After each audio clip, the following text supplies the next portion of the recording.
Oke pemirsa, saya sekarang bersama beliau, Mas Dodi.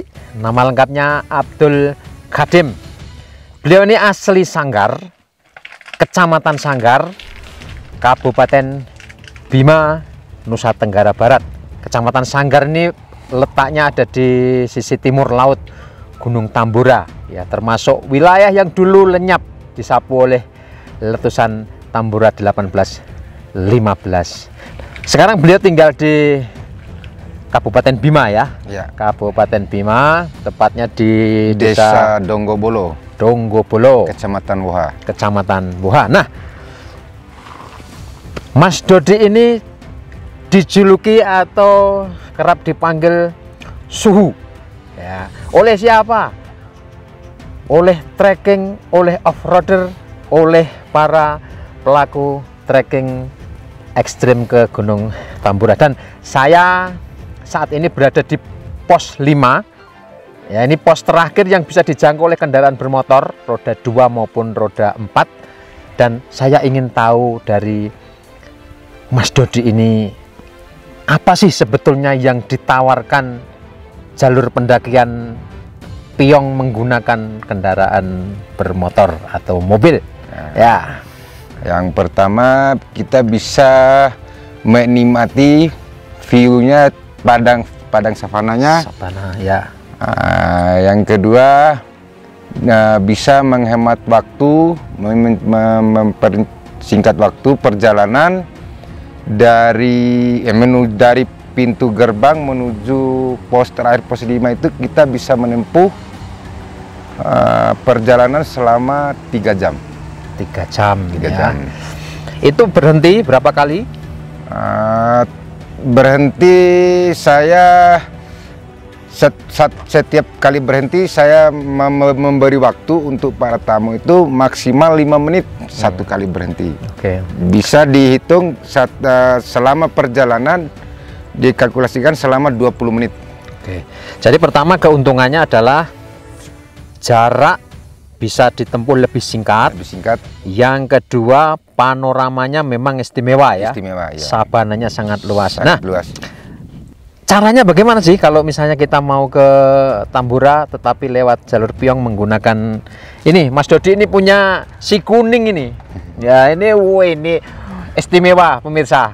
Jadi semua trek dilalap, baik yang biasa, sedang maupun ekstrim dan super ekstrim. Nah, ini gimana caranya kalau misalnya kita mau ke sini lah itu? Ya, tinggal hubungi Om Dodi aja. Oke, mantap. Terus Om Dodi akan memberi layanan apa aja? Yang pertama, kita akan mengupayakan melayani tamu semaksimal mungkin. Ya. Itu pelayanan dari saya. Ya. Yang kedua, kalaupun tamunya minta lebih dari itu, ya kita sesuaikan dengan budgetnya. Oke. Jadi itu untuk kendaraan. Kendaraan Om Dodi siapkan sendiri, atau kalau tamu bawa kendaraan sendiri bagaimana? Kalau tamu bawa kendaraan sendiri, biasanya selama ini saya menjadi leadernya.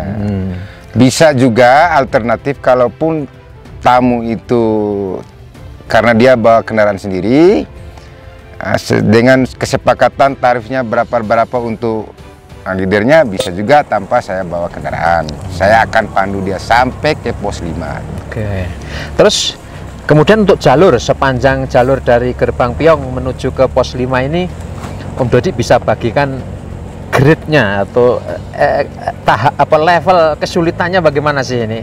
Untuk gambaran aja. Kalau dibilang levelnya sih seperti Om lihat sendiri tadi, jalurnya gampang-gampang susah. Gampang susah. Ya. Oh gitu ya. Nah, untuk para off-roader dari luar, ya, atau mungkin penikmat traveling ekstrim begitu, ya, ke sini, kalau misalnya dia mau bawa kendaraan sendiri, itu tipsnya apa yang harus dipersiapkan? Persiapkan yang pertama alat ini perlengkapan mobilnya. Yang pertama, mobilnya aman, tidak dipersiapkan matang-matangnya semaksimal mungkin, karena jarak dari gerbang ke pos 5 kan lumayan jauh. Berapa kilometer ini? Itu kurang lebih berapa tuh? 25 ya? 25 ya. 20 kilometer. 30 pemirsa. lebih, 30 kurang 30 lebih kilo. Ya, sekitar itu ya, antara 25 sampai 30 km perjalanan dari pinggir jalan, ya jalan lingkar utara Tambora itu, sampai di pos 5 ini antara 25 sampai 30 km. Jalurnya ya awal-awalnya sih biasa ya, landai, tapi begitu sudah masuk di seperempatnya, ya itu baru. Ya kita sudah mulai ada tantangan sedikit-sedikit. Om Dadi pernah punya pengalaman ekstrim nggak memandu selama ini? Karena sudah lama atau bertahun-tahun. Alhamdulillah selama ini tidak pernah. Tidak. Mulus-mulus saja. Oke. Jadi direkomendasikan ya, Ya, untuk baik yang pemula pemula ya. maupun yang sudah Senior senior, jalur ini menawarkan ya. panorama yang istimewa. Begitu? Ya. Bisa juga yang kedua tambahannya, seumpama ada rekan-rekan dari luar ingin bermain di Padang Savana Tambora, khususnya jalur Piong, ataupun mau melintas ke jalur Doroncanga, bisa kita kondisikan.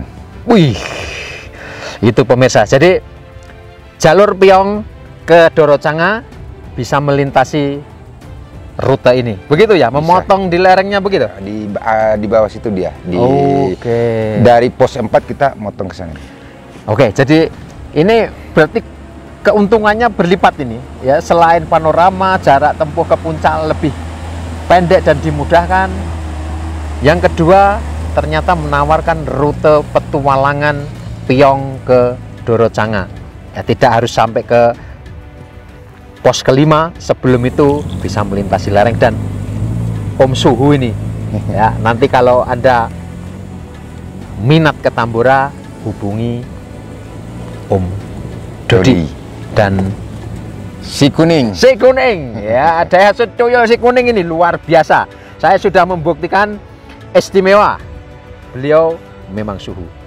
Oke pemirsa, Terima kasih. itu dari pos 5 Tambora.